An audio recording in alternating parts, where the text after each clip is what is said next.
दोस्तों, welcome to YouTube GS shorts. आज हम बात करेंगे एशिया महाद्वीप के बारे में। एशिया महाद्वीप में कितने देश हैं तथा उसमें जो है प्रसिद्ध चीज़ें क्या है तथा एशिया महाद्वीप को कितने भागों में बांटा गया है, हम इसके बारे में पूरी डिटेल से चर्चा करेंगे। तो सबसे पहले हम जानते हैं मैप कितने प्रकार का होता है। तो मैप दो प्रकार का होता है, यानी मैप दो प्रकार का होता है। एक पॉलिटिकल मैप होता है और एक फिजिकल मैप होता है। पॉलिटिकल मैप के अंतर्गत हम किसी देश के बाउंड्री तथा क्षेत्रफल के बारे में पढ़ते हैं तथा फिजिकल मैप के अंतर्गत जो है हम नदियों, झीलों, पर्वतों, पहाड़ों के जो बाउंड्री बनाते हैं हम इनके बारे में पढ़ते हैं। तो आई होप आप पॉलिटिकल मैप और फिजिकल मैप में समझ चुके होंगे। तो आज हम पढ़ेंगे पॉलिटिकल मैप, यानी एशिया महाद्वीप का पॉलिटिकल मैप पढ़ेंगे। तो चलिए हम आज का सेशन स्टार्ट करते हैं। तो ये देखिए, ये आपका क्या है, ये एशिया महाद्वीप का मैप है, यानी ये एशिया महाद्वीप का पूरा मैप है। एशिया महाद्वीप में कुल जो है 48 कंट्री आते हैं, यानी प्लस उसमें 3 ऐसे कंट्री हैं जो यूरोप में भी हैं और एशिया में भी हैं। हम इन 3 कंट्री के बारे में आगे चर्चा करेंगे। तो चलिए आगे हम बढ़ते हैं। तो आगे क्या है कि आप देख सकते हैं, अगर हम इसमें जो है बात करें तो इसमें कौन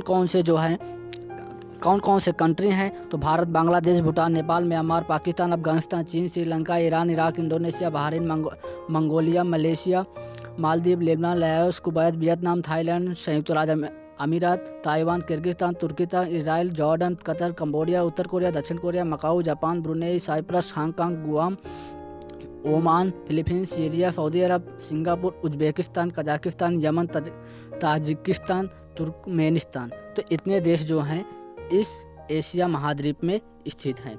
आई होप आप इनको जो है क्रम से देख सकते हैं। आप मैप लेकर जो है इन सारे कंट्री को पहले याद कर लें, ताकि आप अगर यदि एक एक महाद्वीप के सारे कंट्री को याद करते हुए तथा उनकी राजधानी को याद करते हुए चलेंगे तो आपको लगभग सारे देश तथा सारी कंट्रियाँ याद हो जाए, सारे देश तथा उनकी राजधानियाँ याद हो जाएंगी।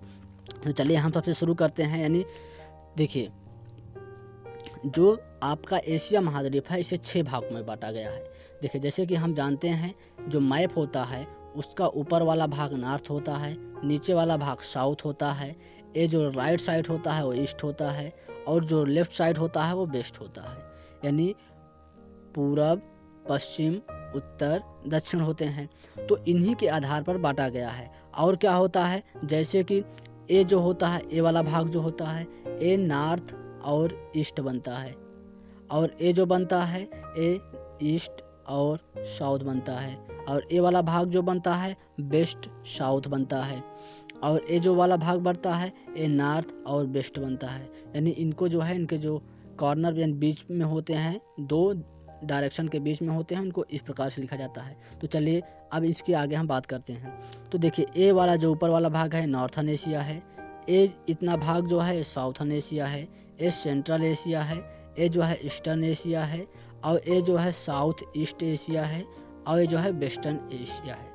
तो इनको जो है 6 भागों में बांटा गया है। तो सबसे पहले हम पढ़ेंगे नॉर्थन एशिया। नॉर्थन एशिया में कौन से कंट्री आते हैं हम इसके बारे में बात करेंगे। तो चलिए देखते हैं।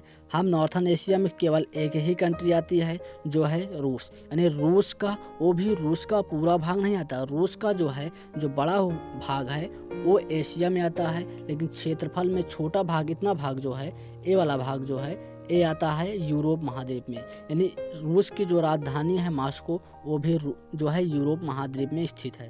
तो ये वाला भाग जो है ये पूरा आता है एशिया महाद्वीप में। और एशिया के किस भाग में, तो नॉर्थन भाग में। तो आप जो है, आप नॉर्थन भाग पढ़ चुके हैं। हम जो है ये वाला भाग है नॉर्थन भाग जो है पढ़ चुके। अब उसके बाद देखेंगे साउथर्न पार्ट, यानी साउथर्न में एशिया में कौन सा आता है, ये इतना भाग जो है इसके बारे में आप पढ़ेंगे। अब इसके बारे में देखते हैं इसमें कौन कौन से देश आते हैं।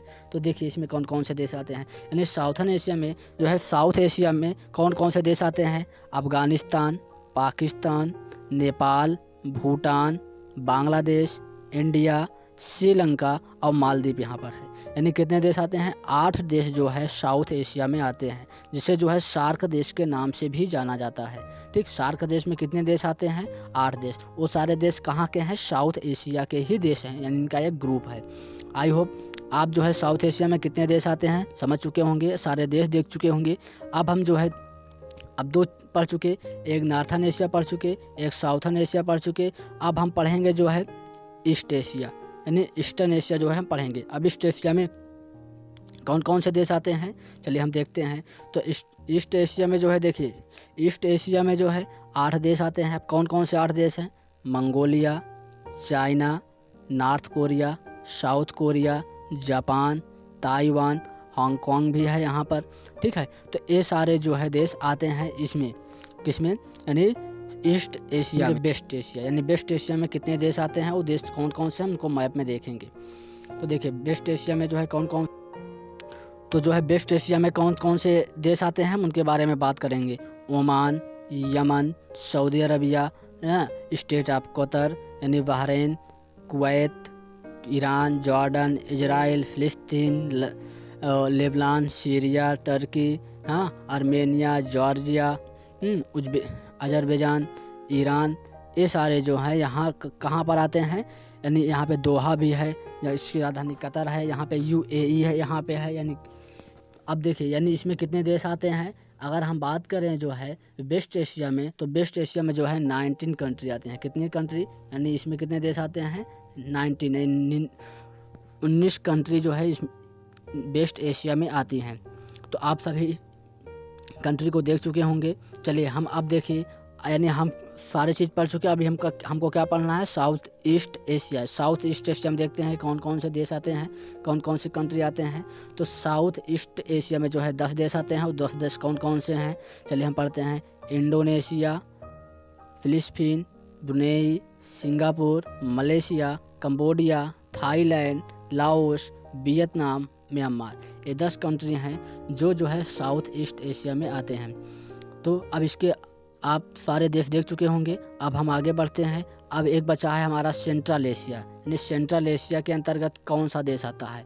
देखिए सेंट्रल एशिया हमने पढ़ चुका, north Asia, east Asia, southern Asia, west Asia. अब हम पढ़ेंगे सेंट्रल एशिया। अब सेंट्रल एशिया के अंतर्गत देखते हैं कौन कौन सा देश आता है। तो सेंट्रल एशिया के अंतर्गत Kazakhstan, Uzbekistan, Turkmenistan, Kyrgyzstan, Tajikistan, ये 5 देश जो हैं सेंट्रल एशिया में आता है। तो कई बार पूछा गया है सेंट्रल एशिया के अंतर्गत कौन कौन से देश आते हैं। तो सेंट्रल एशिया के अंतर्गत 5 देश आते हैं, कजाकिस्तान, तुर्कमेनिस्तान, उज्बेकिस्तान, किर्गिस्तान। ये जो है हमारे 5 जो कंट्री हैं इनके अंतर्गत आते हैं। चलिए, यानी हम जो है इसमें सारे जो है इनके पार्ट पढ़ चुके हैं। इनके 6 भागों में कैसे बांटा गया है। अगर आप जो है एक एक भाग याद करेंगे, यानी पहले आप नॉर्थन का याद कर लीजिए, फिर साउथ का, फिर ईस्ट का, फिर जो है वेस्ट का, फिर सेंट्रल का, फिर जो है साउथ ईस्ट एशिया का, तो आपको जो है धीरे धीरे करके जो है सारे कंट्री के नाम याद हो जाएंगे, साथ में उनकी राजधानियाँ। चलिए हम कुछ प्रश्न को देखते हैं जो अक्सर जो है एग्जाम में पूछे जाते हैं एशिया महाद्वीप से। तो सबसे पहले है एशिया शब्द की उत्पत्ति किस भाषा से हुई। तो एशिया शब्द की उत्पत्ति हिब्रू भाषा से हुई। चलिए नेक्स्ट क्वेश्चन देखते हैं हम। एशिया शब्द की उत्पत्ति आसू शब्द से हुई, यानी आसू शब्द से हुई, जिसका अर्थ क्या है, डूबता सूरज, उगता सूरज, उपजाऊ जमीन, सभ्यता का प्रतीक। यानी इसमें कौन सा होगा, तो उगता सूरज। यानी जो है आसू शब्द का अर्थ होता है उगता सूरज, यानी उगता, यानी सबसे पहले जो है सूर्य का उदय कहाँ होता है, जापान में। इसलिए जो है अब जापान कहाँ है, एशिया महाद्वीप में है, इसलिए इसे क्या बोला जाता है, उगता सूरज। विश्व का सबसे बड़ा महाद्वीप कौन है, तो विश्व का सबसे बड़ा महाद्वीप जो है वो एशिया है। चलिए आगे हम बढ़ते हैं, नेक्स्ट क्वेश्चन देखते हैं। एशिया के उत्तर में कौन सा महासागर है। देखिए अब एशिया है, अब उसके उत्तर में पूछ रहा है कौन सा महासागर है, प्रशांत महासागर, आर्कटिक महासागर, अंटार्कटिका महासागर, या फिर हिंद महासागर। तो उत्तर में जो है वो आर्कटिक महासागर, यानी यहाँ पे कौन सा सागर है, आर्कटिक महासागर है। चलिए नेक्स्ट क्वेश्चन है, एशिया के दक्षिण में कौन सा महासागर है, हिंद महासागर, प्रशांत महासागर, आर्कटिक महासागर, अंटार्कटिका महासागर। तो जो इसके यहाँ पर है, यानी यहाँ पर जो है दक्षिण की बात कर रहा है, तो हिंद महासागर है। चलिए आगे हम नेक्स्ट क्वेश्चन को देखते हैं। नेक्स्ट क्वेश्चन है, एशिया के पूर्व में कौन सा महासागर है। हम यहाँ पे देख चुके हैं, यहाँ पे आर्कटिक, यहाँ पे हिंद महासागर। अब पूछ रहा है पूर्व में यहाँ पर कौन सा महासागर है, तो यहाँ पर प्रशांत महासागर है। चलिए आगे देखते हैं, मानव जाति का पालना के नाम से कौन सा द्वीप जाना जाता है। तो मानव जाति का पालना के नाम से जो है एशिया महाद्वीप जाना जाता है, यानी क्या हो जाएगा, एशिया महाद्वीप जाना जाता है। चलिए आगे बढ़ते हैं हम। पश्चिम में एशिया और यूरोप, यानी पश्चिम में एशिया और यूरोप को प्राकृतिक रूप से कौन अलग करता है, कैस्पियन सागर, काला सागर, भूमध्य सागर, इनमें से सभी। तो इसमें से जो सभी कैस्पियन सागर, काला सागर और भूमध्य सागर के द्वारा जो है एशिया और यूरोप आपस में अलग होते हैं, यानी ये दोनों कॉन्टिनेंट एशिया और यूरोप जो है कैस्पियन सागर, काला सागर और भूमध्य सागर के द्वारा अलग होते हैं। चलिए हम आगे समझते हैं। एशिया और अफ्रीका को कौन अलग करता है, लाल सागर, सुएज नहर या फिर दोनों, इनमें से कोई नहीं। एशिया और अफ्रीका को जो है कौन अलग करता है, लाल सागर और सुएज नहर के द्वारा जो है, यहाँ पे सॉरी ना छोटा होना चाहिए, यानी नहर, टाइपिंग में गलती हो गई, यहाँ पे क्या होना चाहिए, नहर, यानी दोनों जो है लाल सागर और सुएज नहर के द्वारा जो है एशिया और अफ्रीका, देखो एशिया और अफ्रीका लाल सागर और सुएज नहर के द्वारा अलग होते हैं। बट जो है आपसे पूछा जाता है कि एशिया और यूरोप किसके द्वारा अलग होते हैं, तो कैस्पियन सागर, काला सागर और भूमध्य सागर के द्वारा। दोनों क्वेश्चन में ध्यान रखना, एशिया और यूरोप दो हैं। एशिया और उत्तर अमेरिका, अब देखिए एशिया और उत्तर अमेरिका जो है किसके द्वारा अलग होते हैं, तो बेरिंग जल संधि के द्वारा जो है दोनों कॉन्टिनेंट अलग होते हैं एक दूसरे से। विश्व में एशिया महाद्वीप का क्षेत्रफल कितना है, 30%, 40%, 45% या 25%। तो जो है देखिए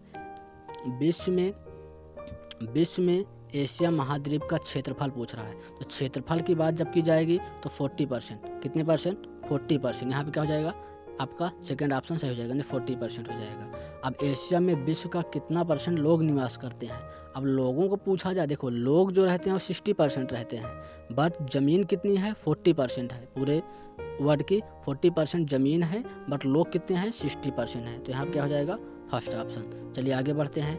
एशिया का सबसे बड़ा देश कौन सा है, भारत, इंडोनेशिया, मंगोलिया, चीन। तो एशिया का जो है सबसे बड़ा देश जो है वो चीन है। चलिए आगे बढ़ते हैं। भारत किस महाद्वीप में स्थित है, तो भारत किस महाद्वीप में स्थित है, एशिया, अफ्रीका, ऑस्ट्रेलिया या उत्तर अमेरिका। तो भारत जो है एशिया महाद्वीप में स्थित है, यानी साउथ एशिया में भी हम बोल सकते हैं। भारत किस स्थल खंड का भाग है, गोंडवाना लैंड, अंगारा लैंड, पैंजिया, इनमें से कोई नहीं। तो जो है भारत जो है गोंडवाना लैंड का भाग है।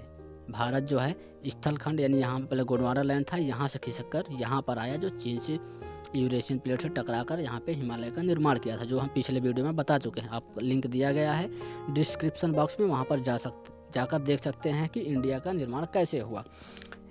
एशिया महाद्वीप में 3 प्रमुख प्रायद्वीप कौन कौन से हैं, अरब प्रायद्वीप, दक्कन प्रायद्वीप, इंडोचीन प्रायद्वीप, इनमें से सभी। तो एशिया महाद्वीप में जो है 3 प्रायद्वीप हैं, अरब प्रायद्वीप, दक्कन प्रायद्वीप, इंडोचीन प्रायद्वीप, इनमें से सभी, इनमें से सभी हो जाएगा। तीनों प्रायद्वीप जो है एशिया के ही हैं। चलिए आगे बढ़ते हैं। एशिया महाद्वीप का कौन सा देश है जो स्थलबंध है, यानी स्थलबंध का मतलब हुआ जिस देश है तो इसके चारों ओर जो है कोई ना कोई कंट्री हो जो चारों तरफ इनको घेरे हुए, यानी कि इनके पास जो है कोई ना सागर है ना तो समुद्र है। तो ऐसा कौन सा देश है, कजाकिस्तान है। चलिए आगे देखते हैं। एशिया का सबसे ऊंचा पर्वत शिखर कौन सा है, तो एशिया का सबसे ऊंचा पर्वत शिखर जो है माउंट एवरेस्ट है, यानी माउंट एवरेस्ट का हो जाएगा सही आंसर रहेगा। चलिए आगे बढ़ते हैं। माउंट एवरेस्ट कहाँ पर स्थित है, तो माउंट एवरेस्ट नेपाल में स्थित है। चलिए आगे बढ़ते हैं, हम देखते हैं माउंट एवरेस्ट की ऊंचाई कितनी है, तो माउंट एवरेस्ट की ऊंचाई जो है 8,850 मीटर है। चलिए आगे बढ़ते हैं। नेपाल में माउंट एवरेस्ट को किस नाम से जाना जाता है, तो नेपाल में जो है माउंट एवरेस्ट को सागर माथा के नाम से जाना जाता है। चलिए नेक्स्ट क्वेश्चन देखते हैं। एशिया में सबसे ज़्यादा जनसंख्या वाला देश कौन सा है, तो एशिया में सबसे ज़्यादा जनसंख्या वाला देश जो है चीन है। चलिए आगे बढ़ते हैं हम। विश्व में सबसे ज़्यादा मतदाता वाला देश कौन सा है, तो देखिए मतदाता यहाँ पे बात हो रही है, मत देने वाले लोग सबसे ज़्यादा कहाँ हैं, भारत में हैं। चलिए आगे बढ़ते हैं हम। एशिया में विश्व की सर्वाधिक जनसंख्या घनत्व वाला देश कौन सा है, तो सर्वाधिक घनत्व का मतलब हुआ जहाँ पर व्यक्ति जो है बहुत पास पास रहते हैं, यानी गजहिन जिसे बोलते हैं, सघन, तो वो है सिंगापुर। चलिए आगे बढ़ते हैं हम। एशिया के स्थलबद्ध देश कौन कौन से, यानी एशिया में ऐसे कौन कौन से देश हैं जो स्थलबद्ध हैं, कजाकिस्तान, अफगानिस्तान, मंगोलिया, नेपाल तो ये सारे देश जो हैं स्थलबद्ध हैं, यानी इनकी बाउंड्री जो है समुद्र से नहीं लगती है, ना तो किसी महासागर ना तो किसी समुद्र से लगते हैं, यानी ये सारे देश क्या हैं, स्थलबद्ध हैं। चलिए आगे हम बढ़ते हैं, देखते हैं एशिया का सबसे बड़े स्थल देश कौन सा है। तो यानी ऐसा कौन सा देश है जो सबसे बड़ा हो, स्थलबद्ध तो हो बट वो सबसे बड़ा देश हो, तो ऐसा देश कौन सा है, कजाकिस्तान है। चलिए आगे बढ़ते हैं हम, दक्षिण पूर्व एशिया का एकमात्र स्थलबद्ध देश कौन सा है, तो लाओस। कौन सा देश है, वो लाओस है, यानी ये क्या हो जाएगा, यहाँ पे सही आंसर हो जाएगा। चलिए आगे देखते हैं हम, देखते हैं नेक्स्ट क्वेश्चन देखते हैं, एशिया की सबसे लंबी नदी कौन सी है। तो एशिया की सबसे बड़ी लंबी नदी क्या है, यांगसी नदी है। चलिए नेक्स्ट क्वेश्चन देखते हैं, विश्व का सबसे बड़ा द्वीप कौन सा है, द्वीप समूह कौन सा। यहाँ पे देखिए अगर द्वीप की बात की जाएगी तो ग्रीनलैंड द्वीप हो जाएगा, बट अगर पूछा जाए द्वीप समूह सबसे बड़ा कौन सा है तो इंडोनेशिया द्वीप समूह है। चलिए आगे हम बढ़ते हैं, विश्व का सबसे गहरा गर्त कौन सा है, मेरियाना गर्त, सुंडा गर्त, रोमसे गर्त, इनमें से कोई नहीं। तो विश्व का सबसे गहरा जो गर्त है वो मेरियाना गर्त है। चलिए आगे हम बढ़ते हैं, एशिया की सबसे गहरी झील कौन सी है। तो एशिया की सबसे गहरी झील जो है वो बैकाल झील है। देखो सबसे गहरी झील बैकाल झील है, और एशिया की सबसे बड़ी झील जो है वो जो है कैस्पियन सागर है। एशिया की सबसे बड़ी झील कैस्पियन सागर है। यानी रूस के एशियाई भाग को क्या कहा जाता है, साइबेरिया, उष्णकटिबंधीय पठारी क्षेत्र, इनमें से कोई नहीं। तो देखिए रूस जो है दो है, एक ये वाला पार्ट जो है यूरोप में है और ये वाला पार्ट जो है एशिया में है। तो इस वाले भाग को क्या कहा जाता है, तो इस वाले भाग को कहा जाता है साइबेरिया।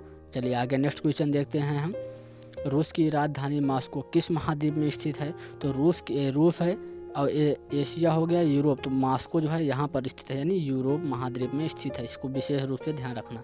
चलिए आगे बढ़ते हैं हम, एशिया में सबसे ऊंचाई पर स्थित खारे पानी की झील कौन सी है, पैंगोंग झील, कैस्पियन सागर, बैकाल झील, वूलर झील। तो एशिया में सबसे ऊंचाई पर स्थित जो है खारे पानी की झील जो है पैंगोंग झील है। चलिए आगे नेक्स्ट क्वेश्चन देखते हैं हम, एशिया में सर्वाधिक वर्षा किस स्थान पर होती है, मासीराम, संघाई, लाओस, मेघालय। तो एशिया में जो है सर्वाधिक जो है वर्षा जो है मासीराम में होती है। चलिए नेक्स्ट क्वेश्चन देखते हैं, श्रीलंका की सबसे लंबी नदी कौन सी है, महावेली गंगा, यांगसी नदी, विक्टोरिया नदी, इनमें से कोई नहीं। तो जो है श्रीलंका की सबसे बड़ी नदी जो है महावेली गंगा है। चलिए आगे हम बढ़ते हैं, एशिया का सर्वाधिक समाचार पत्र पढ़ने वाला देश कौन सा है। तो सबसे ज़्यादा समाचार जो पढ़ा जाता है वो हांगकांग में पढ़ा जाता है, जिस पर जो है अब चाइना ने जो है कब्जा कर लिया है। चलिए आगे हम बढ़ते हैं, एशिया में सबसे ज़्यादा डाकघर वाला देश कौन सा है, भारत, सऊदी अरब, जापान, दक्षिण कोरिया। तो भारत, यानी सबसे ज़्यादा डाकघर कहाँ पर है, भारत में ही है। चलिए आगे देखते हैं, लाल सागर और भूमध्य सागर को जोड़ने वाले नहर को क्या कहा जाता है, सुएज नहर, इंदिरा नहर, नील नदी, अमेजन नदी।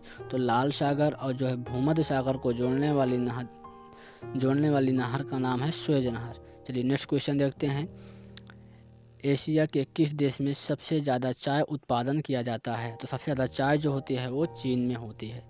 चलिए नेक्स्ट क्वेश्चन देखते हैं, बस आज के लिए इतने ही क्वेश्चन। यदि यह वीडियो आपको पसंद आया हो तो प्लीज़ वीडियो को लाइक, शेयर और सब्सक्राइब करना बिल्कुल मत भूलें। Thanks for watching, thank you.